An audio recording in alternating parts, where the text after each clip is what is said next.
The good, the bad, and the odd. What a lovely day. Welcome to this episode of The Good, the Bad, and the Odd. We're your hosts, Mark and Sam. Hi, Sam. Hey. Right, so we're going to go through The Tick, right? The Tick. We did cover this back in September 2017, but it was only the first 6 parts because that's what they released back then. So it was about, 6 months ago, a bit over 6 months ago, something like that. And we covered the first 6 then, as I say, but there's been another 6 dropped since. So we kind of... What did you rewatch the first 6 and then go to the second 6? No, I just carried on with the new 6. So. I rewatched the first 6 because I kind of couldn't quite remember it, but it was pretty distinctive. There wasn't many bits of it on rewatch that I didn't remember, actually. But, it was nice to go back to, Overkill and Danger Boat and all that business. Yeah. It was kind of fun. I will say this is going to be spoiler filled. So if you don't want to be spoiled over the Tick, go watch it, right? It's on Prime. Why wouldn't you if you've got Prime?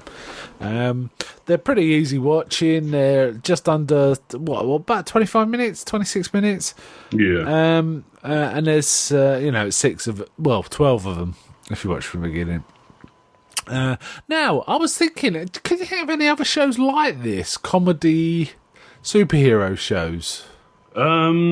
Recently. I can't not really recent think stuff. of any.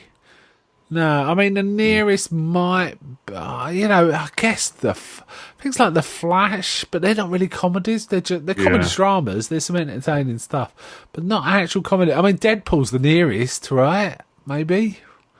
And that's completely different. Okay.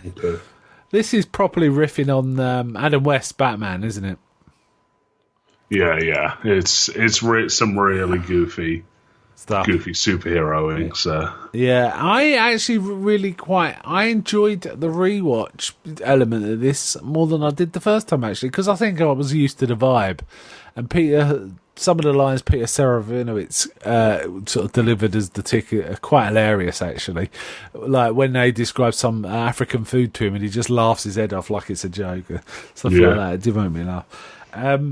Okay, so any thoughts on the first 6 before we move on to the rest? they were really funny, and we've kind of talked about them already. Yeah, I mean, it was all good. The bad guys were good. The Terror, was it Jackie O'Haley? Is it? I can never get this. Really good comic timing as the Terror. Really, really excellent. And I like Miss Lynn as well and stuff like that. So it was kind of fun. Okay, all right, then let's go on to the next ones. So we get Arthur. Why did that? So I'm trying to remember now how 6 finished. Arthur was caught by the Terror. That's right. It opens, and then we had the really bad product placement from Amazon. Where it's like, Alexa, play the threatening music. Now that did. I have to admit that I laughed, but laugh. That's really bad. It's really obvious. It does it again, doesn't it, throughout this as well? So it's kind of even more obvious. So he's caught in a room with the Tick, with the Terror, and he escapes. And they sort of say, "Well, he let you escape and all this, right? Is that the one?" And then he kind of works backwards. Oh, or is that later on? I might be getting it confused, actually. So we get Dottie is looking for Arthur, isn't she? She finds Overkill. Overkill and Dot kind of they don't have a relationship. There's something between them. They start a partnership. Yeah, he says to her, "I recognise you as a badass from the beginning. That's why you're here." It's kind of stuff like that. So yeah, it's. I do like that he never sort of questioned her position in it. Whenever people assumed he was questioning it, he was asking a genuine question. Yeah.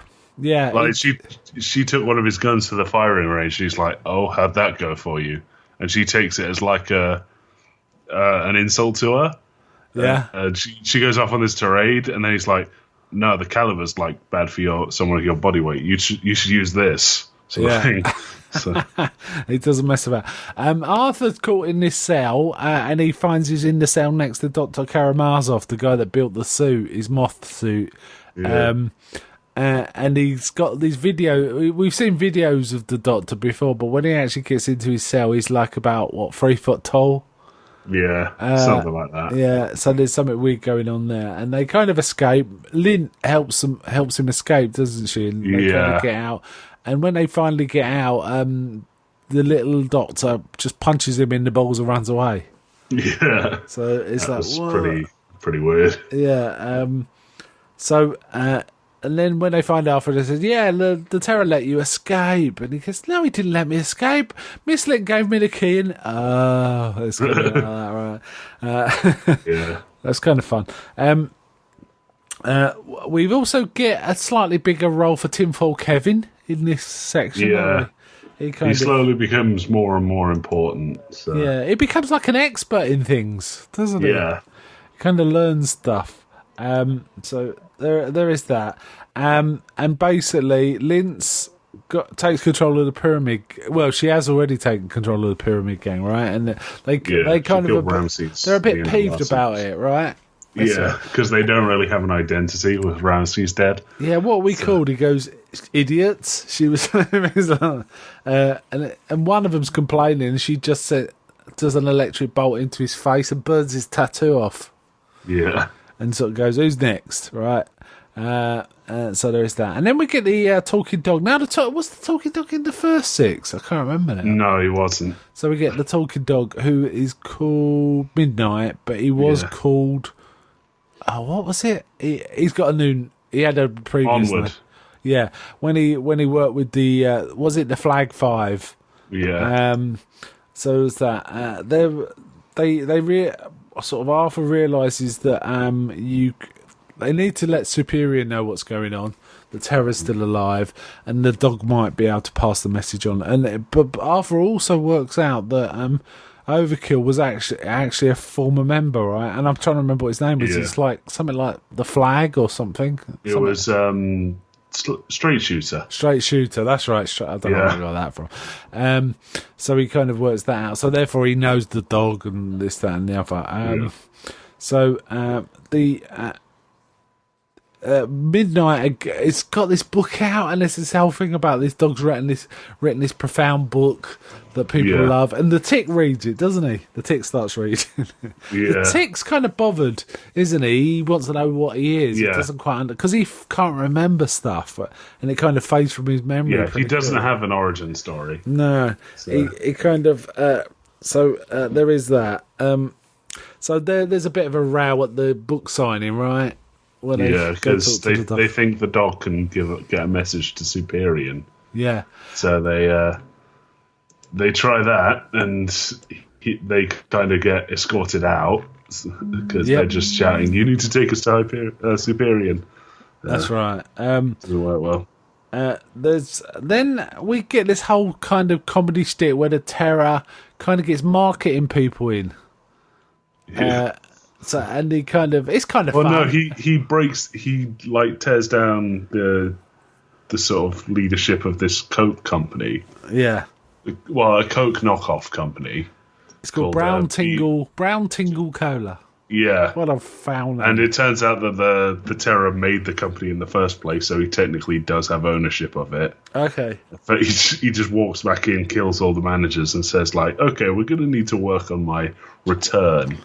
So they start like having marketing discussions about it, and it's like, should we do like the ominous laugh? And he's like, you need to make me laugh in an ominous way. So like one of the marketers clubs another around the head.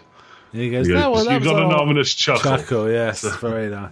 And there is that, and then this woman and this robot thing turn up, and they're from the country called Armenia, I think it is Armenia, where the Dr. Karamazov comes from, and the robot looks strangely a bit like the Tick. So it doesn't look at all like the Tick. Well, all right, it's got a blue helmet-y thing on. It's got blue lights in its Okay, fair enough. But the Tick's kind of taken with it because there's something about this guy that reminds me of someone. He keeps sort of as he's fighting the robot. And then he reckons, that's me, that's a prototype of me, I'm a robot. And the Arthur's going, you're not a robot, Tick.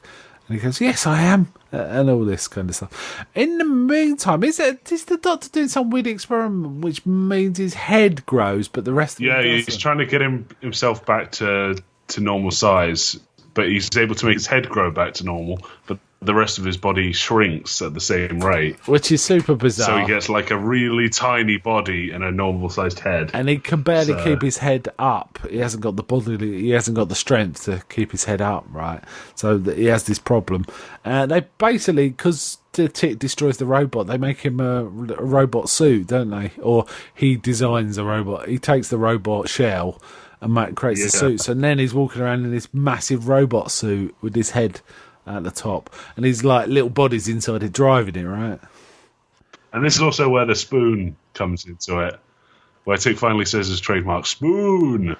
So the spoon's kind of the trademark of the Tick, right? Yeah, it's something he does. So. Did the Tick used to be a cartoon series?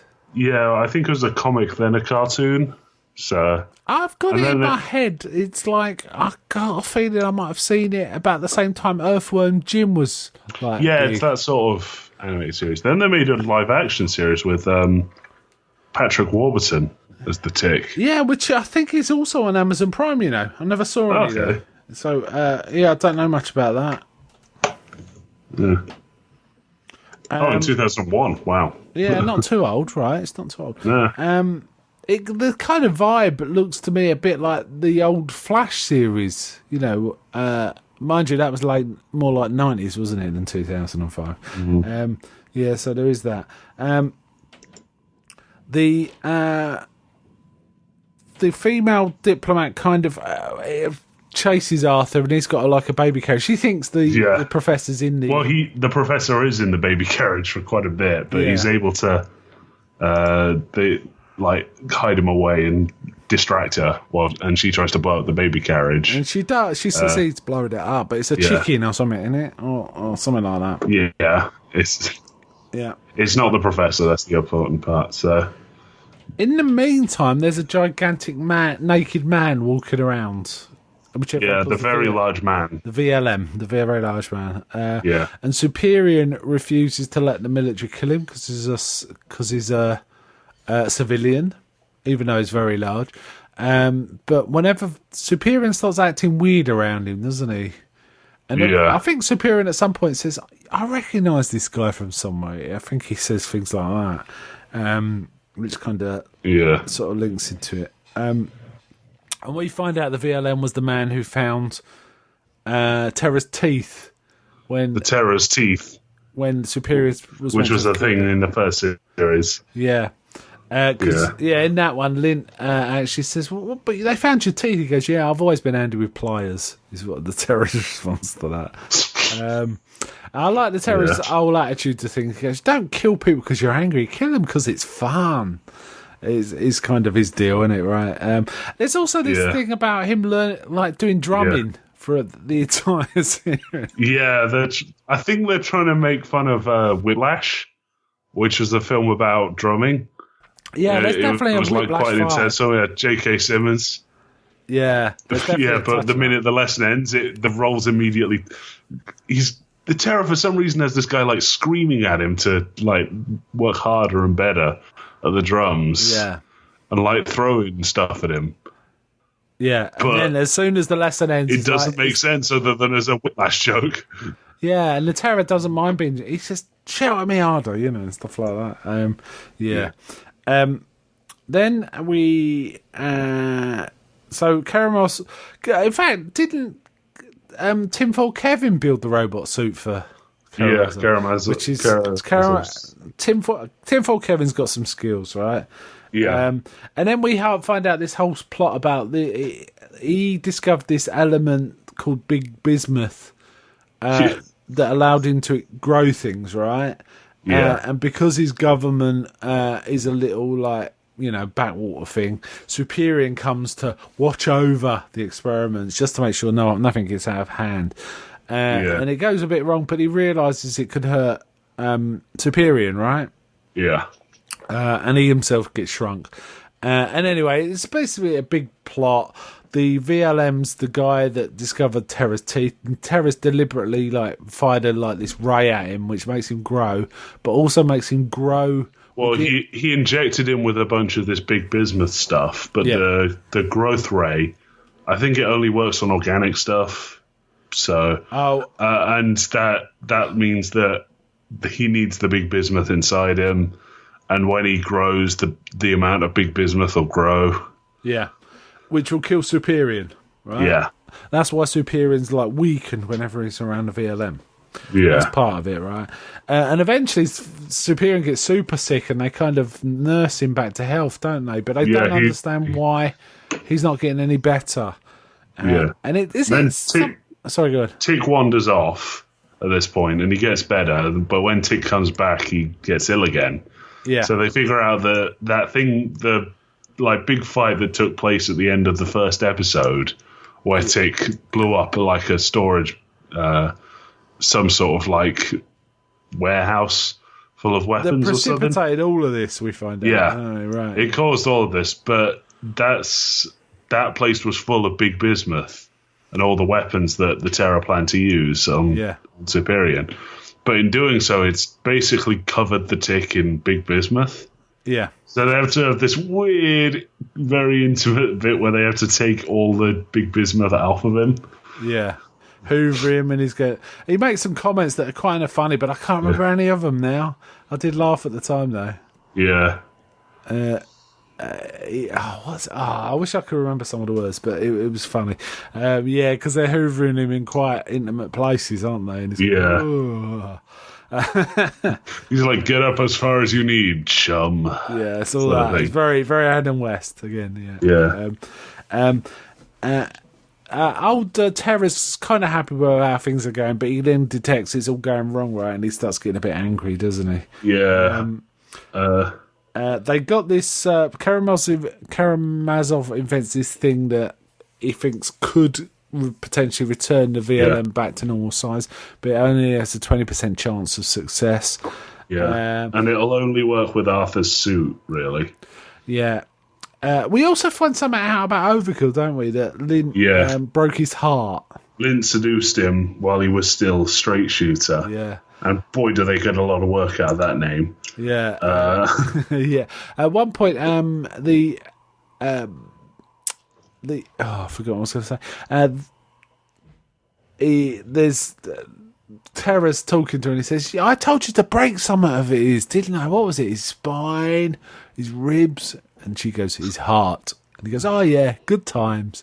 And it just, so basically she catches Overkill and starts torturing him, and he's going, oh, just kill me. It's got to be better than listening to you.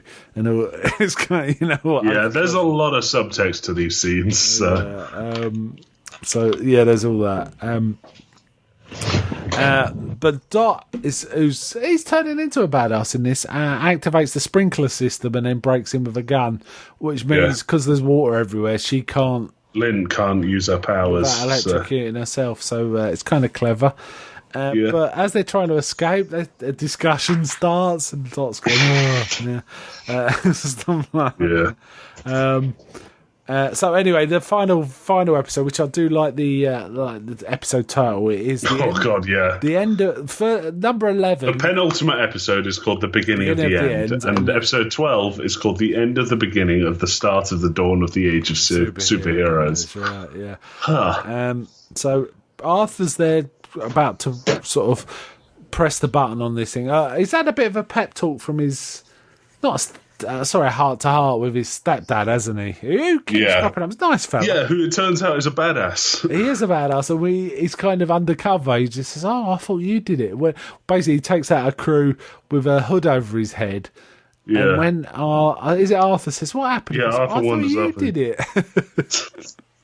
Yeah. So there's something else there, right? So the catalyzer kind of explodes. It looks like it could be terrible and bad news, but it turns out it works, and the man's all right, isn't he?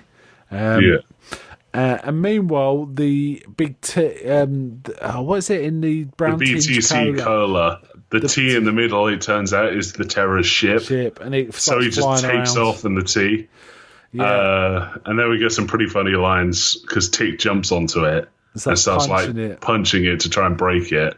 And it's like, what do we got to hang on? No, we've got a Tick. We got a Tick. Yeah, yes, that's right. It's like, it's awesome. It's fun to see the Tick punching out a ship. Yeah. Yeah. So Arthur and his stepdad are kind of taking out goons, but Arthur's got hand tasers, hasn't he? You know, he's kind of looking for his arsenal, and that suit obviously could do loads more once he figures it out. But he's got hand tasers, so he's taking them out these. He's just sort of running around slapping them lightly, and it electrifies them. That's right. So the Terror's kind of there. Arthur, faces off with Arthur. But Superior rocks up and kind of stops everything, doesn't he? He freezes the Terror, in fact. He freezes the Terror, and then it kind of wraps up really quickly after that because there's not much to do. Yeah, it's just got a weird, ominous message from the dog, and then a bunch of drones are like following. Big Brother is watching. It was the message, right? There was one bit that made me laugh where Overkill's going, "I didn't kill him." And Dot's going, "Don't worry, he'll escape. You'll have your chance." And he goes, "Thanks. That makes me feel better." Because he's always going about. Oh yeah, I forgot the longest running joke in this. What's that? Danger Boat is gay for Arthur. Oh yeah, of course we forgot. Or is it gay? He's a boat. It's kind of definitely that. And he says, at one point, Arthur's in the shower in Danger Boat, and he's saying, "Hey Arthur." He starts talking to him, and Arthur's going, What? I'm in the shower, and he goes, "Would you like me to massage you?" And weird jets and things come out of the shower. It's really and loofahs, and it's like, ugh. Yeah, it's funny. Yeah, and he's kind of going, It doesn't. Did you have a good time? Is Danger Boat acting appropriately towards me? He goes, "What do you mean? He's a boat." Is that? Yeah, it doesn't matter. But there is also another thing that made me laugh, which is Overkill. At one point, Dot's driving him. And he goes, I died. He says, I died. And she feels supposed to goes, "You are dead. What? How can you talk?" He goes, "Rage is keeping me alive." He's had some sort of heart attack, hasn't he? No, he's like good training. Yeah, training. He insists it's training. Yeah. And as you say, as they get this weird, ominous message about Big Brother watching, as they walk off, we see Aegis drones kind of following him, which is interesting because that's Aegis is the local shield equivalent. So interesting that because a similar set of scenes happen in. I went to see the movie Ready Player One. And there's a bit where drones are following people, and it kind of made me think. And I think that's going to be a really common trope in films in the future. Yeah, probably. It's getting that way because it's an easy way to follow people, right? So there is that. So pretty good. I'm hoping it gets a second season or another season. I kind of enjoyed it quite a lot. I think Peter Serafinowicz, is it? Does a really good job here. It really suits the Tick to me. Any other thoughts? The guy who plays Arthur, hang on a sec. Griffin Newman's really good. I wasn't sure in the first couple of episodes, but he really grew on me quick.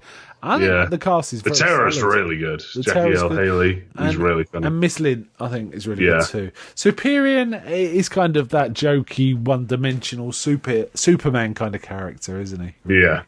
Fair enough. And Alan Tudyk as Danger Boat. Danger Boat, yes, he was very good. I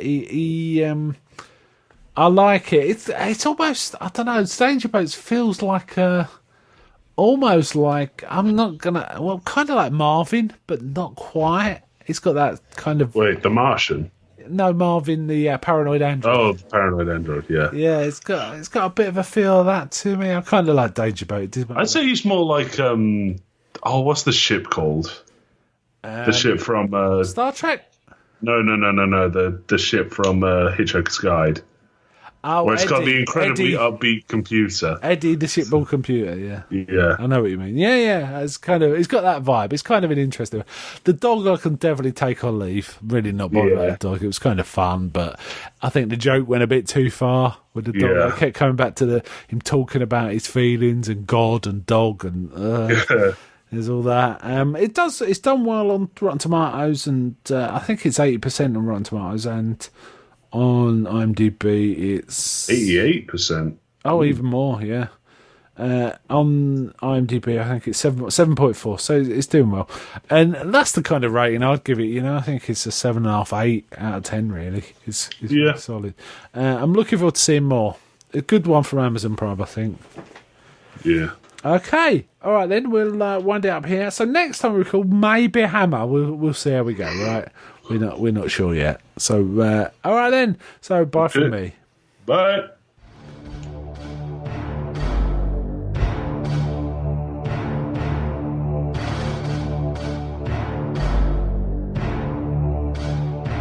We like to hear from our listeners at The Good, The Bad and The Odd, so if you have any thoughts on this week's topic or anything else movie or TV related, drop us a line at info@thegoodthebadandtheodd.com. Written or MP3 attached, we like both. We're available on Stitcher, iTunes and as an RSS feed. Just go to www.thegoodthebadandtheodd.com for links to these. Also, feel free to come chat with us by joining our Facebook group on www.facebook.com/groups/The Good, The Bad and The Odd, all as one word. Thanks for listening, and until next time on The Good, The Bad and The Odd.